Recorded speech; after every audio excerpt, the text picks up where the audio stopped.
Hello everyone, this is Abhijit Chatterjee and Rohan Singh doing our weekly charts of fun session. This is for the week of September 23rd.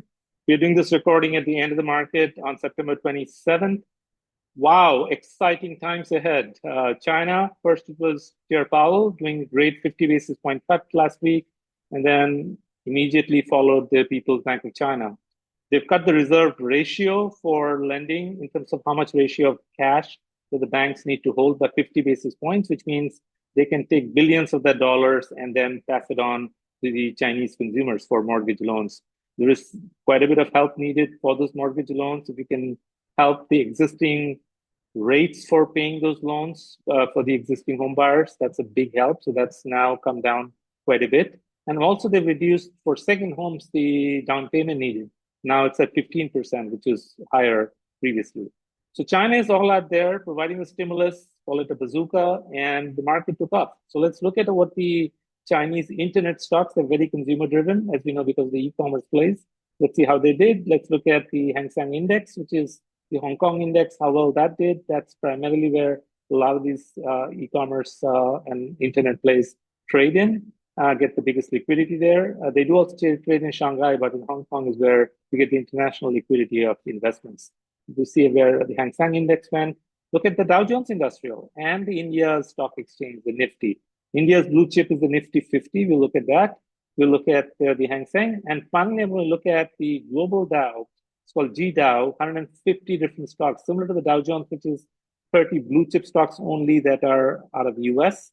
These 150 stocks worldwide, whether it's in Europe, in China, Japan, US, that's the GDOW. We'll look at that chart to see how much more upside that's got left from our international world markets bullish move that we've been having for the last few months. And then finally, a very interesting point about complacency. We're looking at the equity put call ratio called CPCE. We look at where that number is, the 10-day moving average of that has been coming down towards the level where market usually starts correcting when you have that level of complacency. We'll take a look at that and see what is it telling us in terms of tea leaves for what the market could be doing in the next couple of months. That, let me just share my charts.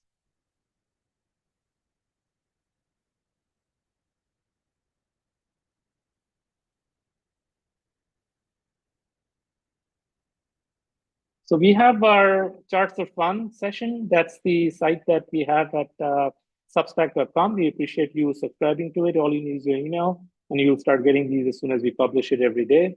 Our YouTube site is also Charts of Fun. It's a channel called @ChartsOfFun. Appreciate you subscribing to it. And then if you would like the video, hit the like button, gets it out to a wider audience. Start off with these Chinese internet plays. We can see that it was fairly range bound from late August till even as much as last week. On Thursday, on the 19th, the first stimulus from the Chinese central bank came in as a surprise, took them off, and then from there climbing further as more stimulus came in. Yesterday, they even announced they're going to do this 50 basis points in the reserve ratio, which means the banks don't have to hold as much cash and start getting their money out, lending to the consumers.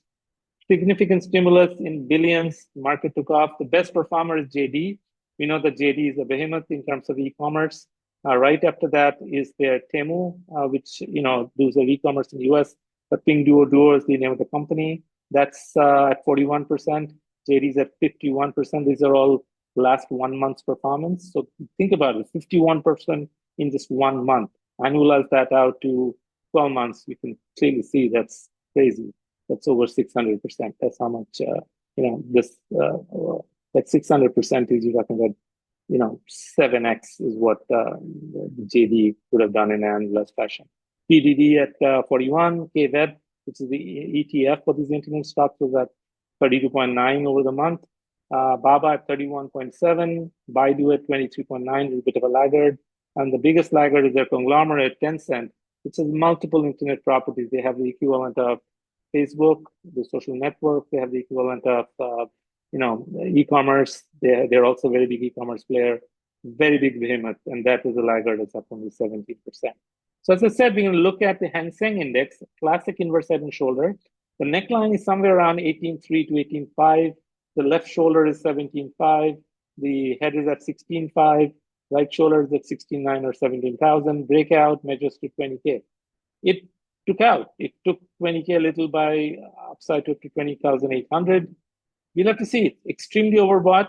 RSI on the daily is at 87, 88 almost. We'll see what happens. Last time it got this overbought, we saw how sharply it pulled back.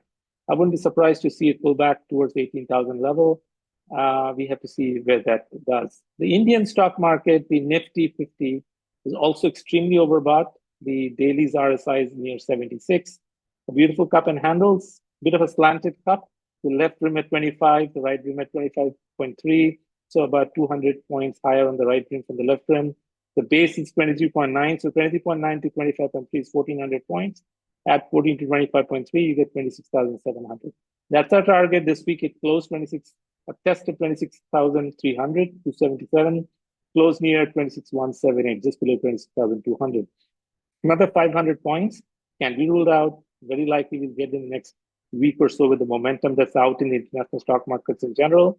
But from there, extremely overbought, RSI, overbought PPO or MACD, getting closer to what we did in the July timeframe. I'd be looking for this to pull back and test at least its rising 50-day moving average near 24,955 or about 25,000. 25,000 now becomes support, which is prior to resistance. I wouldn't be surprised if see the Nifty pull back to 25,000. Potentially, if we get deeper correction, then we would not be surprised to go and test the 23,000 level, which is closer towards this 200-day moving average. The Dow Jones Industrial, the top 30 blue chip stocks of the US, also has a beautiful inverse head and shoulder. The left shoulder is got a pullback towards 32.3, symmetric. Right shoulder also pulled back to 32.3. The head is at 28.7. The neckline is around 35.7. So 35.7, 28.7, that's 7,000. At 7,000, 35.7, simple math, 42,700. That's the target.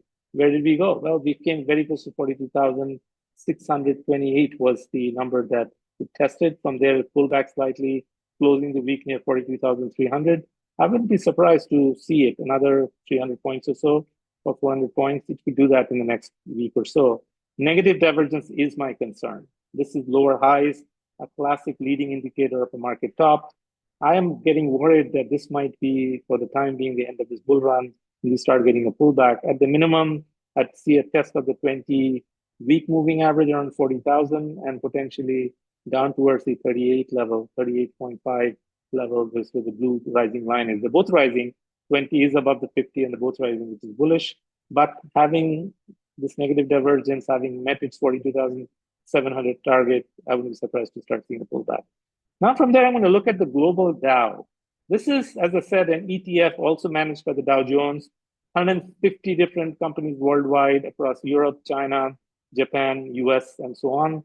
Beautiful cup and handle here, 4,300 on the left rim, 3,159 as the base of the cup, 4,268 close to 4,300 again on the right rim. A shallow pullback on the handle to 3,800, breaking out. That measures to 5,377. How far did it go? Well, this week it tested 5,076. So within, you're talking about 300 points, not a lot. This could definitely get there to that 300 points or so. And from there, negative divergence, identical to what you saw in the Dow Jones. Same negative divergences in the global Dow. This is not just a coincidence. This is a market getting tired, getting extremely overbought, getting lack of momentum creeping back in. So this also is setting up for a pullback. I would say a pullback to its rising 20 and then the 50-day moving. This is a weekly actually. 20 and then the 50 week can be ruled out. And that would mean that we are looking at a global correction. If a GDOW is kind of showing a topping sign of negative divergence of lower highs in RSI, getting close to its target, that means that market could be setting up for correction. What else is telling us that we could be headed for a correction? Well, that's the key. So here we're going to look at the CPCE. This is the equity put call ratio. So look at the equities out there in the CBOE exchange, take the puts, take the calls, divide it. The put call ratio typically, when you kind of get the dips back, and you can see whenever the dips came in, you see a peak in the market and then a pullback. So the dotted lines are indicating where the troughs of those pullbacks in the CPCs have been. November of 2021, then towards early Jan of 2022, Then again, April of 2022, August to September of 2022. This is a bearish year, by the way. 2022, we know we had the cyclical bear market. So while that happened, the S&P 500, we saw a pullback from near 4,700 all the way down towards the 3,500, right? A very bearish move in the S&P 500. Each and every time after we see CPCE bottom out, we see a market pullback as CPCE starts climbing again. And the level typically is at a 0.55 to 0.5 is where you notice most of the bottoms have been. So the most recent bottom is now in red that it's forming, but before that, the two bottoms in the last 3 months was one towards late May, not as much of a pullback, it's a shallow pullback, but then look at the one in July when CPC hit that low, a very sharp pullback leading to the August 5th Japanese stock market crash, kind of a low.